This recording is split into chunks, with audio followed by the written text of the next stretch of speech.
It's so exciting to be back with you. Just time for a quick recap of what we've missed since we were on break. In a word, ISIS. In 3 words, holy fuck ISIS. They are the terrorist group that is currently scaring the shit out of the entire planet. Everyone is worried about how to respond to them, including, as we learned this week, their fellow terrorists. It's all been about ISIS in Iraq and Syria, and Al-Qaeda is very conscious that they're yesterday's story. ISIS is, the flavour of the month right now. Ayman al-Zawahiri, who's now in his mid-60s, is feeling that, hey, no one's really paying attention to me. Nobody's paying attention to me. I do bad things too. Why don't you care? It's not fair. That's right. The head of Al-Qaeda is feeling neglected. And he's tried everything from posting sad, cryptic Facebook status updates to even doing the ice bucket challenge. And now I challenge you, Adam Levine and Ellen Page. You have 24 hours. In fact, al-Zawahiri attempted to regain the terror momentum from ISIS this week by releasing a new video announcing that Al-Qaeda has expanded into India. My Muslim brothers everywhere. I announced to all Muslims in the world, and especially in the Indian subcontinent, the founding of a new branch. OK, first, don't call it a new branch. You are a terrorist organisation, not a Capital One. And secondly, this just proves Al-Qaeda is running out of ideas. Going to India to remain relevant is such a tired concept. I mean, yes, it worked for the Beatles and Danny Boyle and, to some extent, Wes Anderson, but Al-Qaeda is supposed to be better than that. But you can see why al-Zawahiri is threatened, because even when the media is supposed to be talking about his videotape, they can't stop discussing how much more entertaining ISIS's videos are. One of the interesting things, Wolf, about the videotape was how boring it is. Here is, when you think about the ISIS social media campaign that they're waging, it's highly effective, it's well edited, it's exciting, there's music. Here you've got a picture of Ayman al-Zawahiri just sort of blabbing away for half an hour. Blabbing away? Ouch! Blah, blah, blah. Am I right? This guy truly is a mass murderer. He is boring me to death. It seems that everyone has noticed ISIS's viral success, even the US government, because they recently decided that for some reason it would be a good idea to try to beat ISIS at their own game. The State Department has produced a counter-narrative, Wolf, a new video from the State Department. We can show you a clip of that right there as well, that it sarcastically kind of tells potential ISIS recruits that they can, quote, learn new useful skills by blowing up mosques, by crucifying and executing Muslims, as you see there. What the fuck are you doing? The State Department has genuinely created a sarcastic parody recruitment video for ISIS that begins with the words, "Run, do not walk to ISIS land." And you are banking a lot on any potential militants understanding that that is sarcasm. Oh, you know what? I was just about to join ISIS, but then I saw your very clever video telling me to join ISIS, but using ironic juxtaposition of words and images to suggest that I should actually do the opposite. Just like Chandler in Friends, could we be any more militant? Great stuff. I totally get it. I totally get it. Ironic propaganda is a dangerous game for a government to be playing. Believe me, because this did not work for England when we tried to pull this shit on Germany back in 1936. Hey, Germany, that Hitler chappie seems like he's got some swell ideas. Here's a thought, why don't you all become Nazis?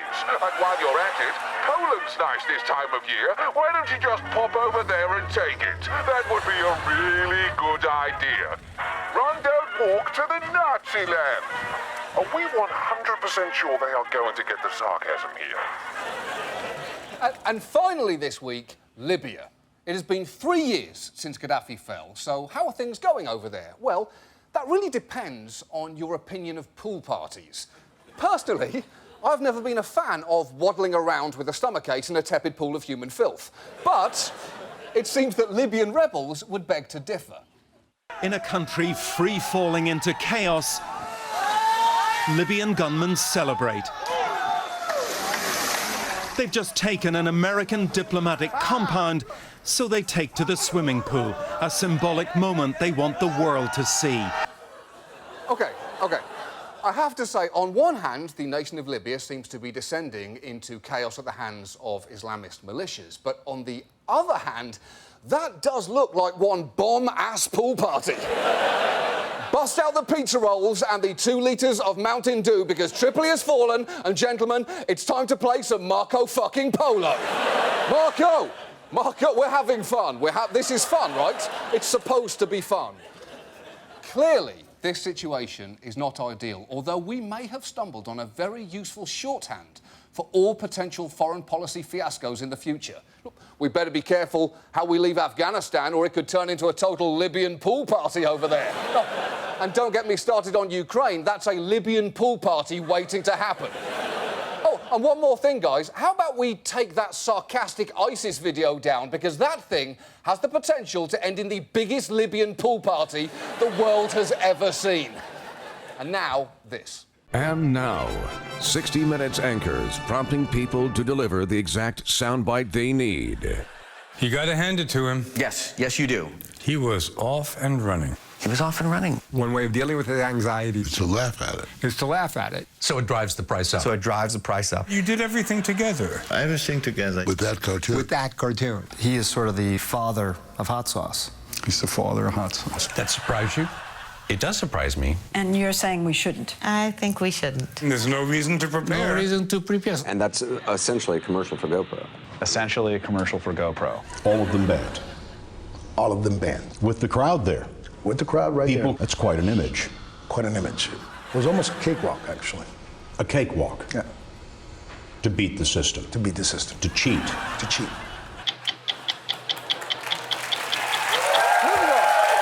Moving on to our main story tonight. This week, hundreds of thousands of students started classes at colleges and universities. And one thing is increasingly clear. By the time they graduate, most students are going to be leaving with a lot more than just a tacky polyester robe and a copy of Oh, the Places You'll Go that their tearful aunt got them. They'll be leaving with this.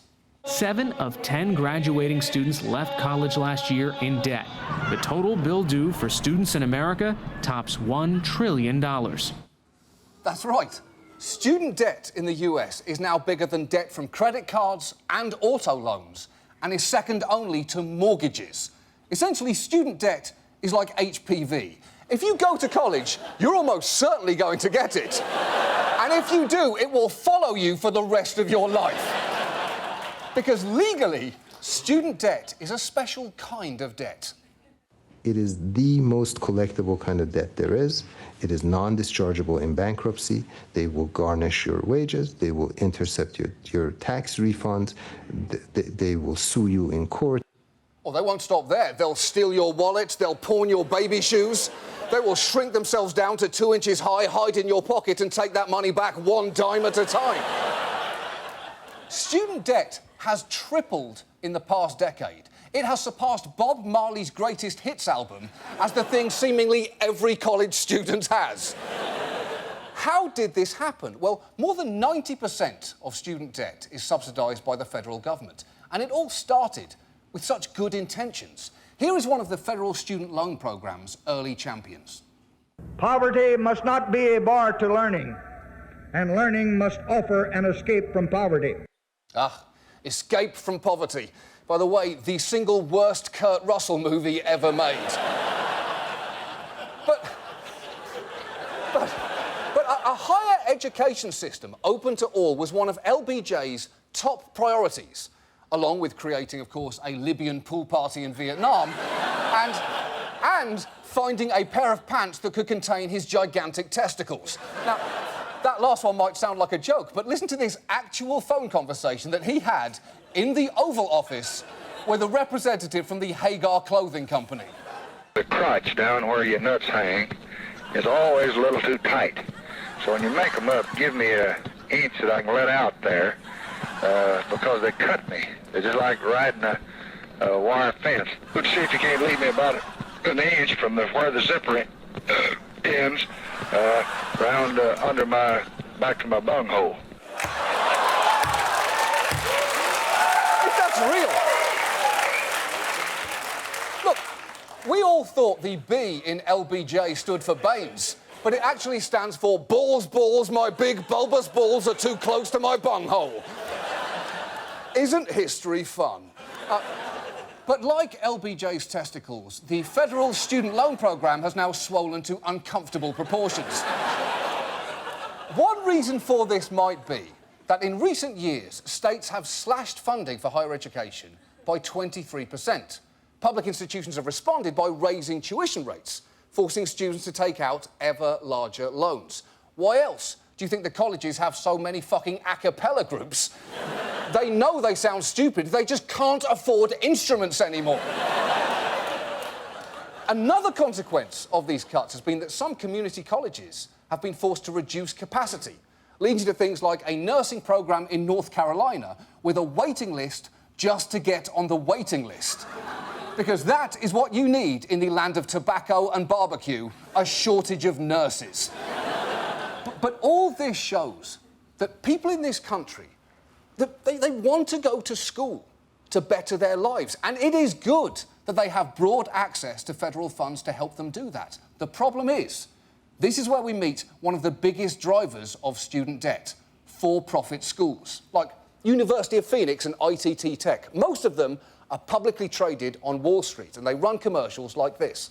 One evening, I was watching TV, and an ITT Tech commercial came on, and I decided to give them a call. I think my education has paid off tremendously. I got into the field of aerospace. It's been over 12 years now. There's nothing I would change about my life. We've been married almost 10 years now. We have 2 beautiful boys. Everything is perfect. That's nice. Although I will say there's something about the phrase everything is perfect that I find inherently suspicious. Because the only other person who says that is Janice in accounting, and she secretly puts Jim Beam in her coffee cup and repeats, "Keep you together, you can do this, Janice," into the bathroom mirror 5 times a day. For-profit schools account for nearly a third of all student loans, despite having just 13% of our country's students. That is way out of proportion. And part of why for-profit schools account for so much student debt is that they are not cheap. I was surprised to learn how expensive tuition at the for-profits is. 5 to 6 times the cost of a community college, and as much as twice a 4-year state university. Wow. 5 to 6 times the cost of a community college. Plus, you don't even get to hang out with a study group full of lovable scamps for let's say, for how long? For let's say 6 seasons in a movie. But if you are wondering why they charge so much, it is nothing to do with the quality of education. If you take a look at for-profit colleges, the analysts will tell you that anywhere between 20 and 25% of the total revenue of the company is in sales and marketing. About a quarter. In most cases, the faculty are in the 10 to 20% range. They spend half the amount on teachers that they do on marketing. Think about that. He's basically saying, hey, teachers, we're not saying you don't matter, we're just saying ads about you matter twice as much. No, 1 for you, 2 for a spot during Wayne Brady. That's about fair. The thing is, from a purely business perspective, that disparity makes some kind of sense. When I go and buy perfume for my mom, the chemicals in the bottle and the bottle itself amount to about 50 cents. The advertising amounts to $5 or $6. Okay, for a start, stop buying perfume for your mom, you fucking creep.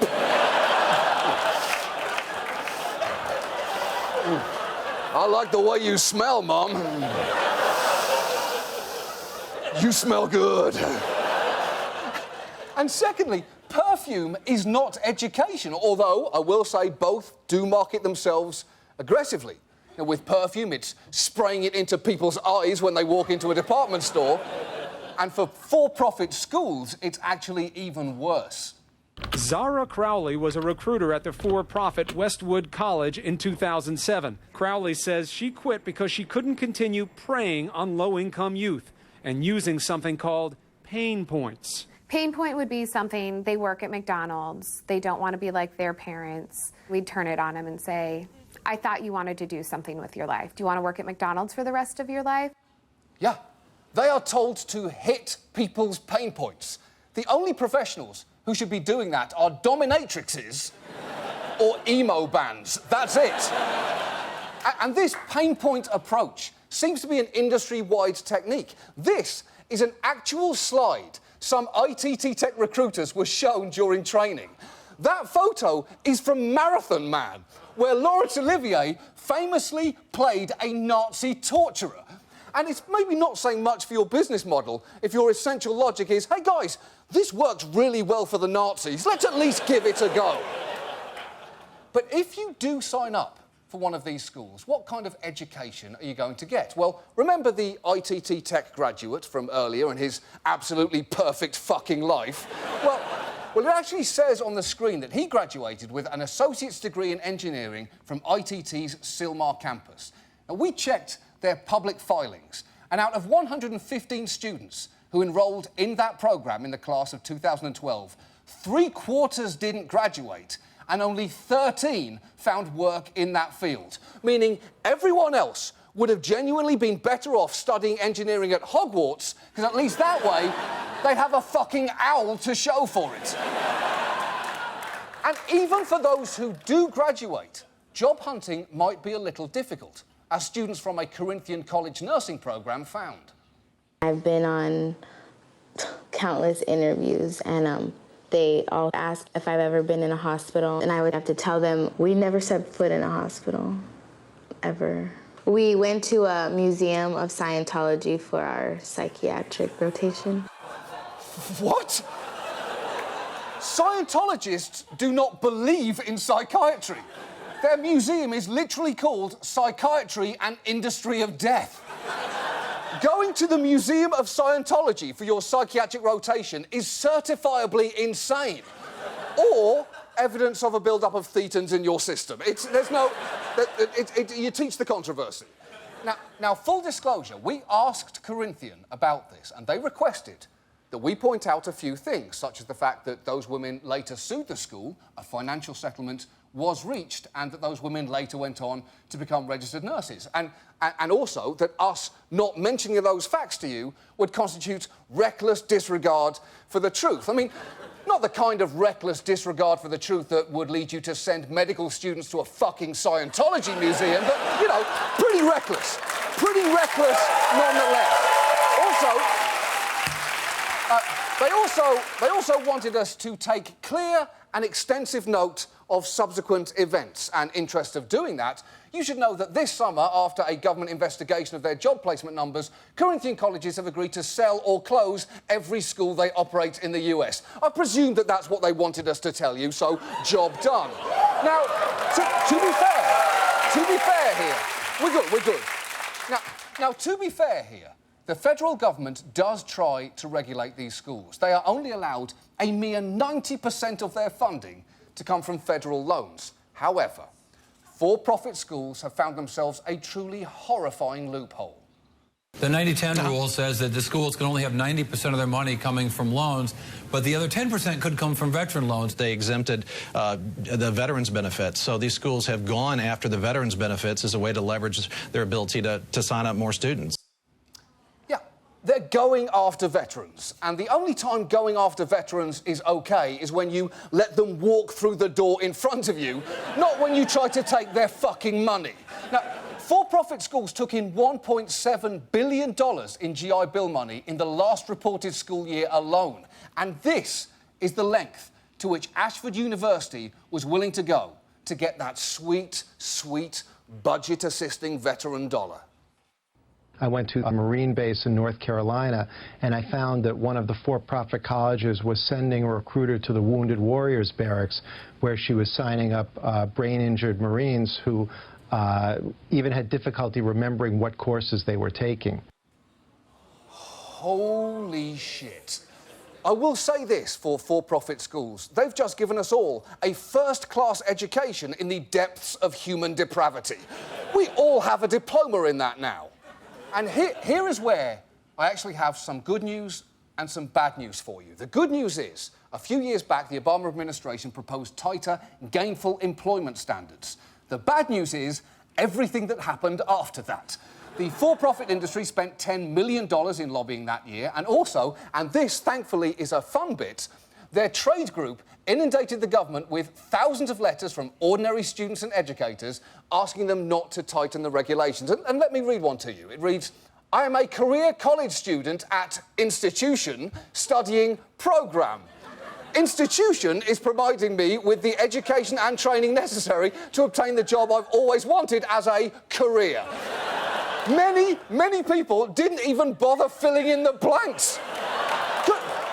Couldn't they at least have done it a bit like Mad Libs? You could have gone to Butts Cheese University seeking a degree in Wiener Studies.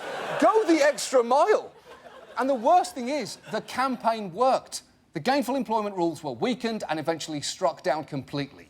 The latest version of the rules are expected by November, and the for-profit school trade group, APSCU, is still lobbying hard against them. And if you'd like to let APSCU know how you feel about their industry's behaviour, we've actually prepared a form letter for you, which reads, to whom it may concern, I am, name here, a human being with, describe at least some level of sense, who is sick of your synonym for bullshit. Whatever the benefits, whatever the benefits of for-profit schools, your trade group is protecting some of the worst actors, and additional insults, ideas for places to cram this letter once rolled up, proposals for human waste products to be eaten. Thank you for your time. Name here again. Feel free to go online, copy this letter, please do not bother to fill it in at all, and send it to APSCU at this address. And that might make you feel a little bit better, but it will only be temporary, because the student debt problem is far bigger than just for-profit schools. If they all went away, student debt problem would still be here, because our leaders have decided that while education is incredibly important, it is not important enough to actually pay for. So, with that in mind, let me speak right now to all current freshmen in college who have student loans. OK, you need to stop watching this show right now. You don't have time for this. Get out there and enjoy the fuck out of your college experience, because you may be paying for it for the rest of your life. I am serious. Drink beer from a funnel. Kidnap a mascot. Find out if you're gay or not. And even if you are not, have some gay experiences. Do it now. It doesn't count. Become that weird guy on campus who rides a unicycle from class to class. Find out whoever the Winklevoss twins of your school are and steal their idea for a website, and shoot fireworks out of every bodily orifice you can fucking find. Do it now. Please make sure your college years are the best ones of your life, because thanks to the debt that we are saddling you with, they almost certainly will be. Get out there and do it! Go nuts! Go crazy! And now this. And now, even more 60 Minutes anchors prompting people to deliver the exact soundbite they need. Seriously, they do this all the time. You don't hear the call. You don't hear the call. You don't see the name. You don't see the name. And that was you. That was me. You were chased at the time. I was chased. It didn't turn out that way. It didn't turn out that way. Only in America. Right, only in America. There was a backup plan. There was a backup plan. Is that essentially it? Yeah, that's it. That's essentially it. Old heart, new heart. Old heart, new heart. You ended up with the national championship. Yep, ended up with a national championship. It was a proposal. It was a proposal. To destroy computers. To destroy computers. To destroy computers. It's like you can't let go. You can't let go? You can't let go. Respect. Respect. Respect.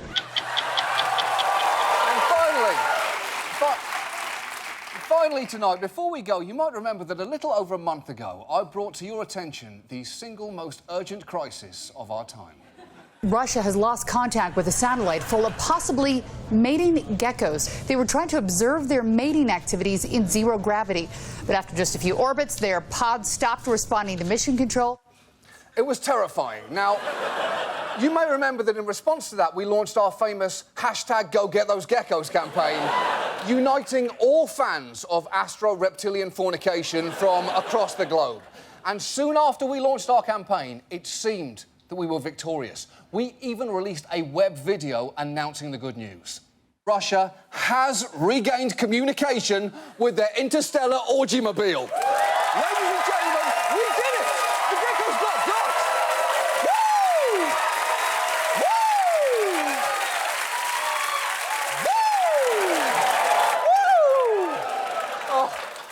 I remember those days, such pure distilled joy.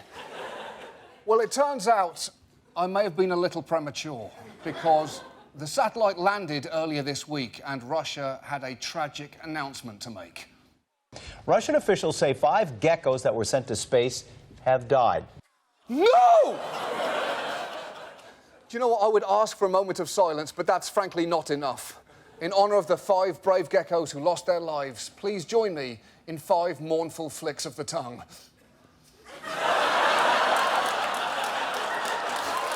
Okay, look. I want answers now. I want answers. How did this happen? Apparently, they froze to death because of equipment failure. On the bright side, fruit flies on that same mission survived. Who gives a shit? I don't care about the fruit flies. I only care about the frozen fuck lizards. Listen, up in that shuttle, there were 4 females and 1 male.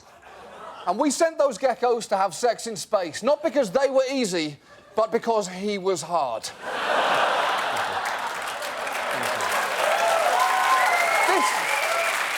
This is devastating.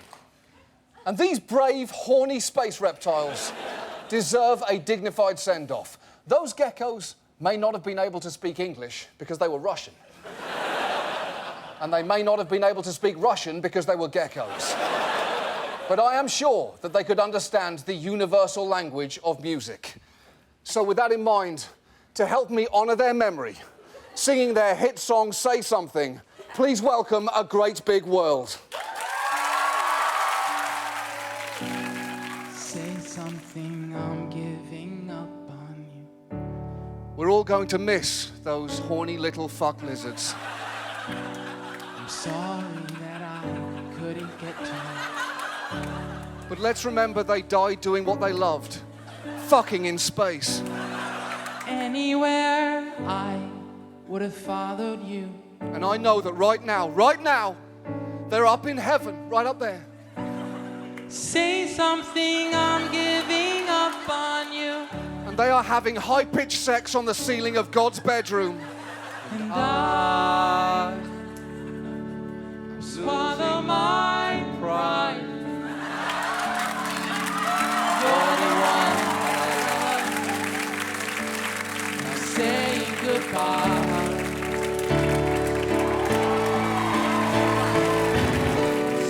Say something, I'm giving up on you.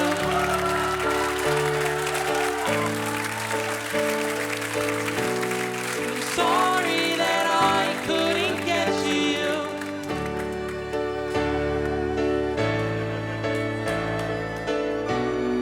And anywhere I would have followed you.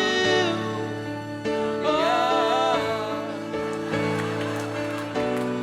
Say something, I'm giving up on you.